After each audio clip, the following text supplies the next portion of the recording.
সায়েদী সাহেবের মৃত্যু দিবস। তো আমরা এটা সম্বন্ধে কিছু কথা বলি।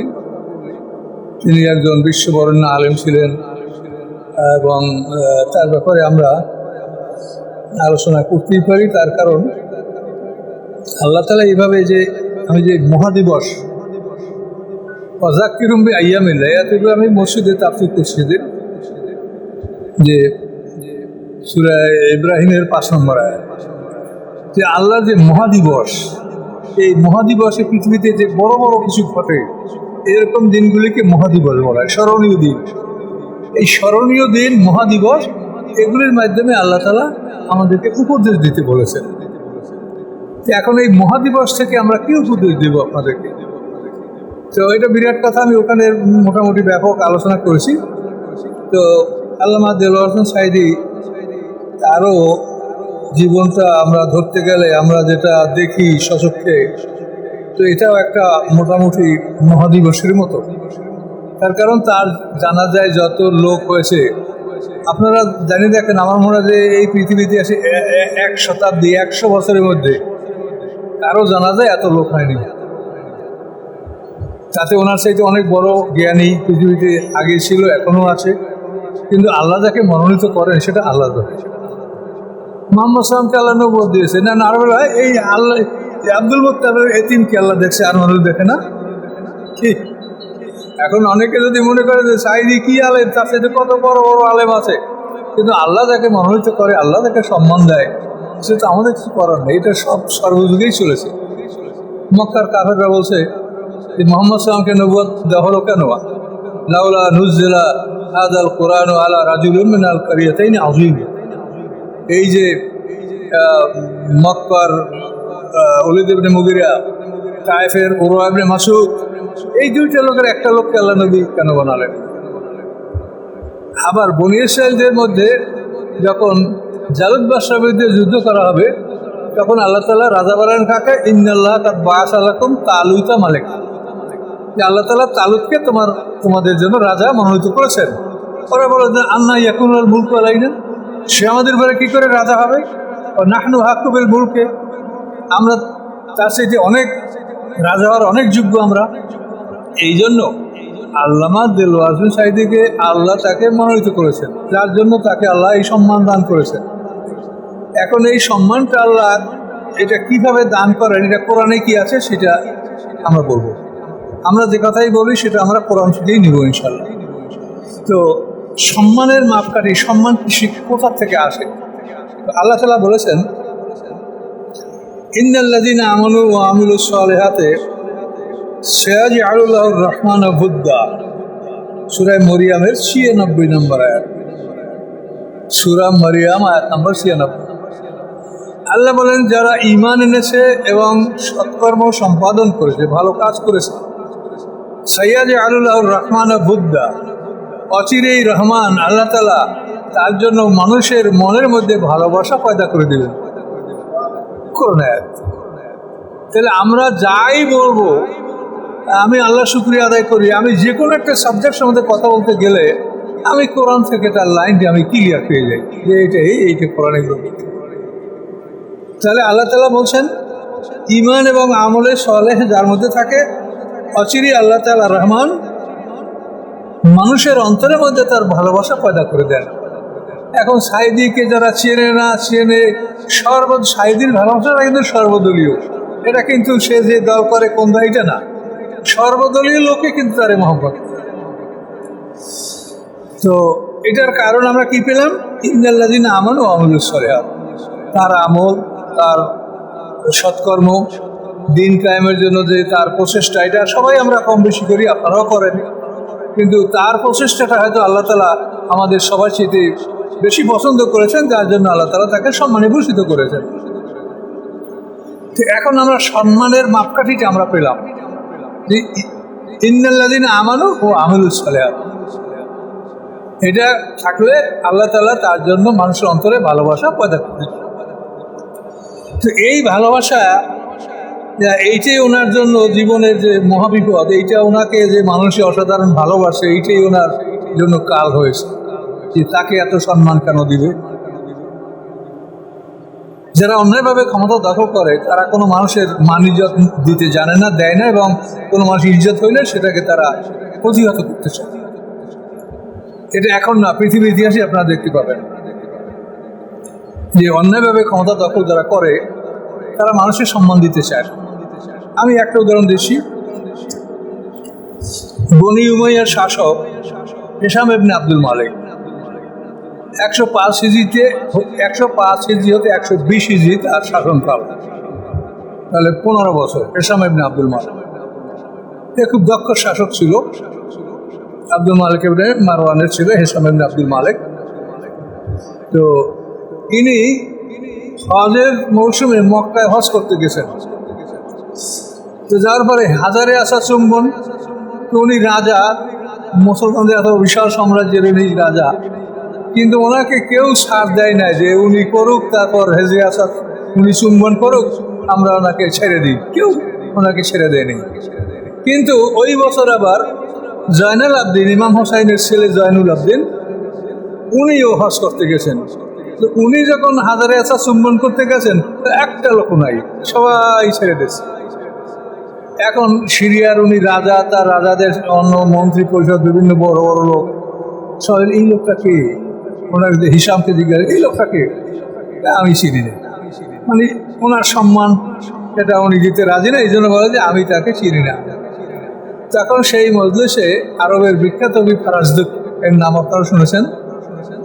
এই বিখ্যাত কবি ফারাজদুক ওখানে ছিলেন। তিনি তখন ওনার কবিতার ভাষায় বললেন, হাযাল্লাযী তা'রিফুহুল বাতা ওয়াত তামা আল বাইতু ইয়ারিফুহু আল হিল্লু ওয়াল হারাম। ফারাজদুক শায়ের এই কবিতাটা বললেন যে হাযাল্লাযী, ইনি এমন এক ব্যক্তি, তা'রিফুল বাতা ওয়াত তামা, তাকে আরবের সমতল ভূমি এবং মালভূমি সবাই তাকে চেনে। আল বাইতু ইয়ারিফুহু, এবং আল্লাহর ঘর সেও তাকে চেনে। আল হিল্লু আল হারামি, হেল হারাম, হেল বোঝেন তো, হরমের বাইরে হলো হেল, হেল হরম কাবাঘর, সবাই তাকে চেনে, তুমি তাকে চিনলে না। এই উক্তি করার পরে সেবন্ত ফারাকদুসকে তারা জেলে ঢুকাইল। এই ক্ষমতাসীন যেটা করতেই পারে, কিন্তু বিষয়টা হলো যারা নিজেরা সম্মানের মালিক না, জোর করে সম্মান দখল করলে তাদের এরকম অবস্থাই হয়। এটা পৃথিবীর এখন যেটা দেখেন আপনারা, এর আগেও এটা এরকমই হয়েছে। এই জোর করে সম্মান নেওয়া, ডক্টর ইউনূস কেন নোবেল পুরস্কার পেল, এটা আমি কেন পেলাম না, তার কাজে তার সম্মান নষ্ট করার জন্য লাগো তার পিছনে। শাহিদির এত সম্মান হবে কেন, সম্মান তো আমার হবে। এগুলি করা যে অপরাধ, এইটা শেখা উচিত। আল্লাহ বলছেন আমার এই মহাদিবসগুলি থেকে তোমরা এটা শেখো। তো এই জন্য আল্লাহর কোরআন এই সমস্ত কথাগুলি সবই আল্লাহ বলেছেন। আল্লাহর কোরআনে আরও একটা আয়াত আছে, আমি সেটা আপনাকে পড়ে শোনাচ্ছি। আল্লাহর কোরআন বনী ইসরাঈলের ৭৬ নম্বর আয়াতে আল্লাহ বলছেন, বনী ইসরাঈলের ৭৬ নম্বর আয়াত, সেখানে আল্লাহ বলছেন ওয়াইন কাদু লা ইয়াস্তাফিজুনাকা মিনাল আরদ, যে সম্ভাবনা ছিল যে তারা আপনাকে পৃথিবী থেকে উৎখাত করবে, লিয়াখরিজুকা, এবং আপনাকে পৃথিবী থেকে তারা বহিষ্কার করবে, অন্যতে আছে লিয়াকতুলুকা, আপনাকে হত্যা করবে। আল্লাহ বলেন এর যে কোনো একটা যদি ওরা করে, লা ইয়ালবাসুনা খিলাফাকা ইল্লা কালিলা, তাহলে আপনার পরে ওরা সামান্য সময় ব্যতীত ওরা থাকতে পারবে না। পরিষ্কার করে আল্লাহ এই কথা বলে সামনে সুন্নাত মান কাদ আরসালনা কাবলাকা, যে এটা আমার সুন্নাত, নবী রাসূলদের ব্যাপারে এই সুন্নাত আমি জারি রেখেছি, যে নবী রাসূলদেরকে যদি কেউ বহিষ্কার করে, বন্দি করে, হত্যা করে, তারপরে তারা বেশি সময় থাকতে পারে না। কোরআনের আয়াত। এখন দেখেন এই আগস্ট মাসেই সাইদ হিসাব 14 তারিখ মারা গেছেন, আর এই ক্ষমতাধর এই আগস্ট মাসে ইতালি একটা বছরে কয়দিন বাকি, 9 দিন, এক বছরে 9 দিন কোন সময়ের মধ্যে এই কোরআনের বাস্তব যে কথাটা আল্লাহ বলছেন কোরআনে সেটা ঘটে গেল। আমি কোনো কথা নিজে, আপনারা তো জানেন যে আমার জীবনের উদ্দেশ্যটাই হলো কোরআনের কথা বলা, আর কোরআনে সব আছে। তাহলে আল্লাহ যে কথাটা প্রতিশ্রুতি দিয়েছেন যে হে রাসূল, আপনাকে যদি বন্দি করা হয়, বহিষ্কার করা হয়, হত্যা করা, যে কোনো একটা করলে লা ইয়ালবাসুনা খিলাফাকা ইল্লা কালিলা, বনী ইসরাঈল ৭৬ নম্বর। যে আপনার পরে তারা সামান্য সময় ব্যতীত তারা থাকতে পারবে না। তাই তো হলো, কারণ এই জন্য এগুলো হলো শিক্ষা, এগুলি মানব জাতির জন্য শিক্ষা। কোরআনে আল্লাহ যে বলেন যে আমার কোরআনে সব আছে, অকুল্লা সেন ফাসাল্লাহ তাফসিরা, আল্লাহ বলেন আমার কোরআনে আমি সব বিষয়গুলি আমি বিস্তারিত বর্ণনা করেছি। এই আল্লামা সাইদি সাহেব তিনি আমার আত্মীয়। সাইদি সাহেবের আব্বার আমার নানা শ্বশুরের আপন খালাতো ভাই। সাইদি সাহেবকে আমার নানা শ্বশুর সবসময় দেলোয়ার দোলার করে ডাক। তো আমরা একই স্থানের মানুষ।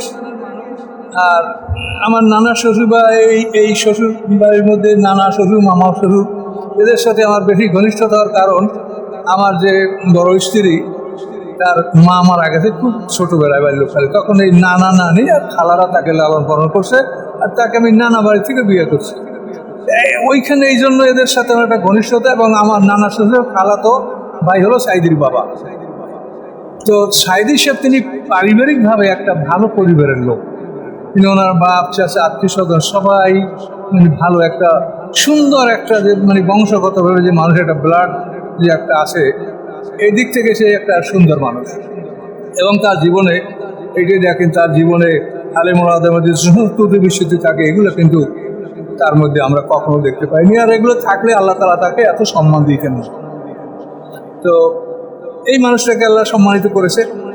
এখন এই মানুষটাকে অসম্মান করার জন্য যে পদ্ধতিগুলো অবলম্বন করা হয়েছে, আমি অবশ্য প্রস্তুতি নিয়ে এক্সটেম্পোরের মতো আমি উচিতভাবে কথাগুলো বলতেছি, সেগুলি খুব মর্মান্তিক।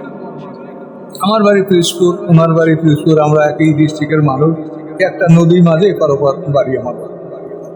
তো ওনাকে অপমান করার জন্য ওনাকে অ্যারেস্ট করা হলো। অ্যারেস্ট করার পরে কী করা হলো, ওনার বিরুদ্ধে মামলা রুজু করা হলো, নারী ধর্ষণ, খুন। লজ্জা থাকলে মানুষ এরকম কথা বলতে পারবে। এই জন্য আল্লাহ বলছেন আল হায়াও সৌবাতম, রাসূল বলছেন আল হায়াও সৌবাতম মিনাল ঈমান, লজ্জা হলো ঈমানের একটা শাখা। তার কারণ লজ্জা থাকলে কিন্তু মানুষ অনেক অন্যায় থেকে ফিরে থাকে লজ্জার কারণে। আর লজ্জা জিনিসটা যদি দূর হয়ে যায়, লজ্জা না থাকে, তাহলে কিন্তু মানুষ যা ইচ্ছে তাই করতে পারে। এই লজ্জাটা কিন্তু ঈমানের একটা বিরাট শাখা। ঈমানের ৭৯টা শাখা, তার মধ্যে লজ্জা খুব একটা দারুণ একটা শাখা, লজ্জা। আল হায়াও সর্বাত্ম মিনাল ঈমান। এখন ওনার নামে খুন মামলা। এখন খুন কোথায় পাবে? ওই পিরোজপুরে আমাদের দেলু শিকদার করে একটা লোক ছিল, রাজাকার ছিল, এবং সেই লোক খুন করছে দেলু শিকদার। এখন ওই সাইদিরে বানাইছে দেলু শিকদার। দেলু শিকদার দেখেন, এইটা বানানোর পরে তারপরে আবার সুখরঞ্জন বালি তার ভাই খুন হয়েছে, এই জন্য এই সুখরঞ্জন মালিককে সাক্ষী বানাইলো যে সাইদির বিরুদ্ধে সে যেন সাক্ষী দেয়। কিন্তু সুখরঞ্জন মালিক সাইদির বিরুদ্ধে সাক্ষী দিল না, যার ফলে তাকে হাইকোর্ট থেকে ওরা ধরিয়ে নিয়ে সাক্ষী দিতে আনছিল, সাক্ষী দিল না। এই জন্য মাইরিয়া পিটিয়ে ওকে ভারতে চালান দিয়ে দেব। এবং কয়েক বছর ভারতে থাকার পরে সেই লোকটা আসে, কিন্তু তারপর সে সাইদির বিরুদ্ধে সাক্ষী দেয়নি। একটা হিন্দু মানুষ সুখরঞ্জন বালি। সাইদি সাহেব 2বার এমপি হয়েছে পিরোজপুরে, পিরোজপুর সদর থানা, আর একটা হলো ও থানাটার নাম হলো নাজিরপুর। এই নাজিরপুর থানার অধিকাংশ ইনহেবিটেন্ট, অধিকাংশ মানুষ হিন্দু। সব হিন্দুরা সাইদিকে ভোট দিত। কোনোভাবেই হিন্দুদের ভোট সাইদি ছাড়া অন্য কেউ পেত না, এমন সেই লোক তার এমনই একটা গ্রহণযোগ্যতা ছিল। এখন সুখরঞ্জন বালিকে তো পারল না। এবং এদের একটা স্কুল ছিল, যেরকম আপনারা দেখেন না আয়নাঘর, এই আয়নাঘরের মতো তাদের আর একটা স্কুল ছিল, সেটা আপনারা হয়তো জানেন না, আমি দেখিনি কাউকে বলতে। সেটা হলো তাদের একটা স্কুল ছিল, সেটা হলো মিথ্যা প্রশিক্ষণের স্কুল। যারা সাক্ষী দেবে তাদেরকে এই স্কুলে ভর্তি করিয়া খাওয়া পড়া থাকা সব ব্যবস্থা করিয়া তাদেরকে কি বলতে হবে মিথ্যা, এগুলো ট্রেনিং দেওয়া হয়েছে। এই ট্রেনিং দিয়া ওই কথাগুলো জজের সামনে, বিচারকের সামনে বলবে, এবং সেই কথার উপরে বিচারক তাদেরকে যাবজ্জীবন দেবে, আমরণ দিবে, ফাঁসি দিবে। এই একটা স্কুল ছিল। তো আল্লাহ জানেন মানুষ, পৃথিবীর জন্য মানুষ কত কি করে, আর আল্লাহ তাআলা কিভাবে তাদেরকে লাঞ্ছিত করে, এটা চোখের সামনে দেখছে। যে তোমরা যেমন করেছো, আল্লাহ তাআলা মানুষকে অপমান করলে এইরকম অপমান করে। এখন যেটা দেখতেছেন আপনারা, কতই মর্মান্তিক। এ দেখেন কাজগুলো, এই স্কুল, এখানে সাক্ষী যারা দিবে তাদেরকে এই স্কুলে ভর্তি করে তাদের খাওয়া দাওয়া এবং প্রশিক্ষণ, তোমাকে এই কথাগুলো মুখস্থ করতে হবে, এই কথাগুলো তোমাকে বলতে হবে। এই স্কুলের প্রশিক্ষণের মাধ্যমে এই লোকগুলাকে ফাঁসি দেওয়া, যাবজ্জীবন দেওয়া, আমরণ শাস্তি দেওয়া, এইগুলি তারা এই ব্যবস্থা করেছিল। কি লাভ হলো শেষ পর্যন্ত? কি লাভ হলো? এখন কি পরিণতিটা হচ্ছে দেখেন। কাজে এই জন্য আল্লাহ যে বলেন যে আমার মহাদিবসগুলির থেকে তোমরা মানুষকে উপদেশ দাও, তো এইভাবে এই সাক্ষী তৈরি করিয়া সাইদির বিরুদ্ধে সাক্ষী দেওয়া হলো। কিন্তু তারপরও তারা তো সাক্ষী দিতে চাচ্ছিল না। মুক্তিযোদ্ধার সময় পিরিজপুরের আমাদের মেজর ছিল, পিরিজপুর যে মেজর, উনি খুব ভালো মেজর ছিলেন। তো এই মেজর সাহেব সাইদির বিরুদ্ধে সাক্ষী দেয় নাই, যার জন্য এই মেজর সাহেব অনেক শাস্তি ভোগ করছে এবং সে সরকারি কোনো সুযোগ সুবিধা তো পায় নাই। তো আরও সে এর জন্য সে বহুত লাঞ্ছিত হয়েছে। কিন্তু উনি বলছে যে না, আমি তার বিরুদ্ধে আমি সাক্ষী দিতে পারবো না। এরা মাঠের লোক, এরা ফিল্ডে যুদ্ধ করেছে। তো এই পিরিজপুরে যে মেজর সাহেব, আর্মি মেজর, ওনাকে তো উনি শেষ পর্যন্ত পালাইছিল। শেষ পর্যন্ত সুন্দরবনে অভিযান চালাই ওনাকে ধরছে, অ্যারেস্ট করছে। সব বহু আগের কথা, আপনারা কেউ দেখছেন কিনা না জানি না। ওনাকে দিয়েও ও সাইদের বিরুদ্ধে কথা বলাতে পারে নাই। কিন্তু তাদের যে স্কুল, মিথ্যা প্রশিক্ষণের স্কুল, এই স্কুল দ্বারা লোকজন হাজির করে বলাইয়া টলাইয়া এই সাইদির হলো ফাঁসি, তারপর আমরণ তাদের করা হলো। তো এখন আমাদের কথা হচ্ছে যে কোরআনে আল্লাহ কি বলে? কুলিল্লাহুম্মা মালিকাল মুলক, আল্লাহ বলে যে আমি রাজত্বের মালিক, আমি, তুমি না। তোমাদেরকে আমি রাজত্ব দান করি, কিন্তু এটা তো মনে করে এটা তোমার।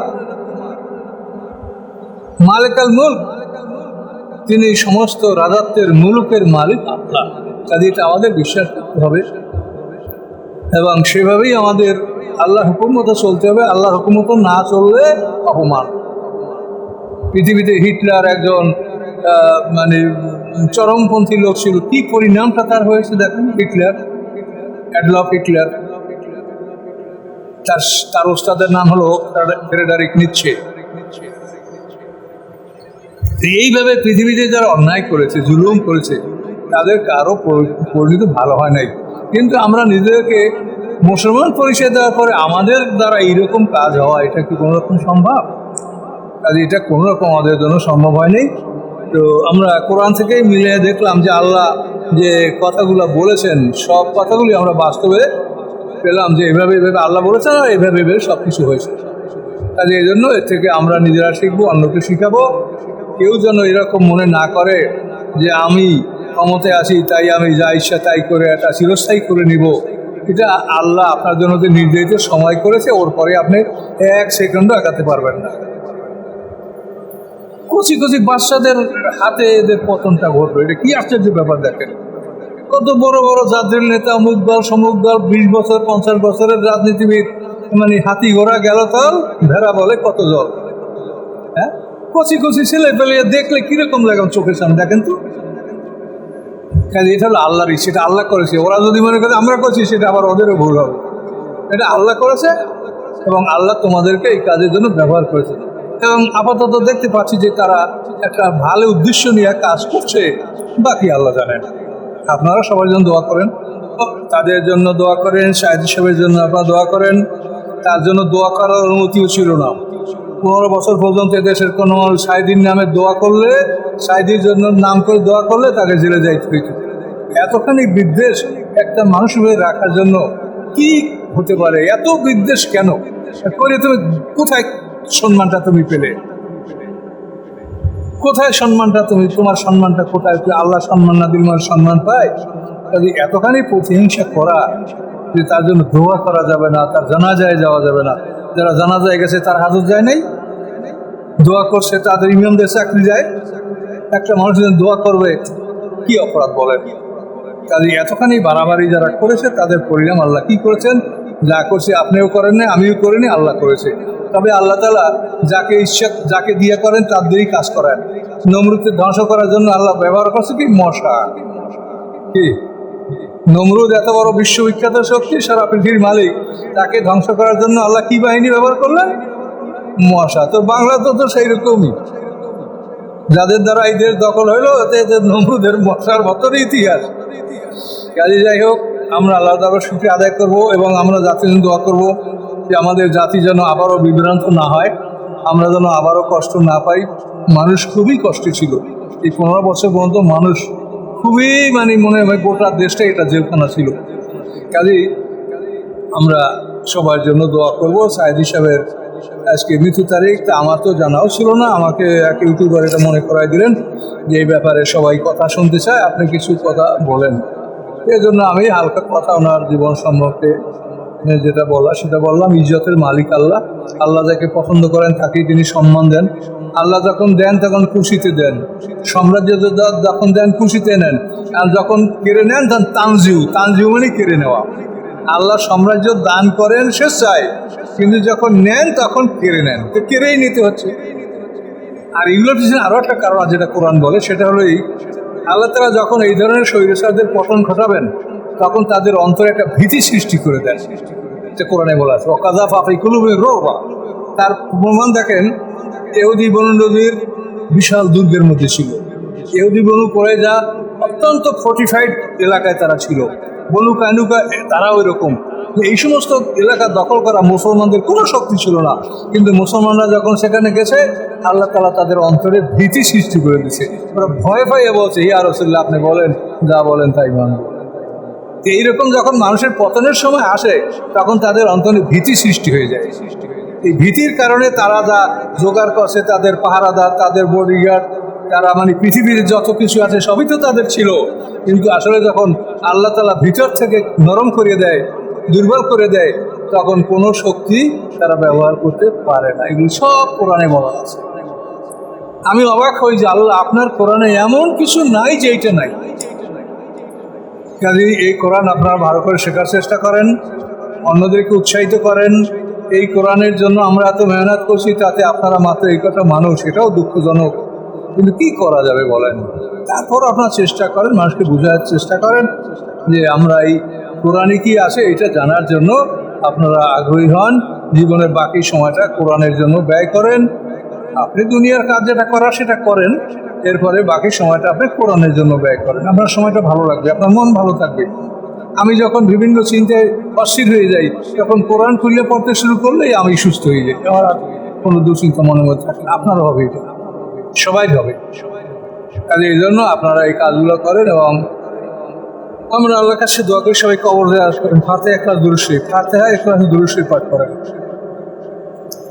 আসসালামু আলাইকুম।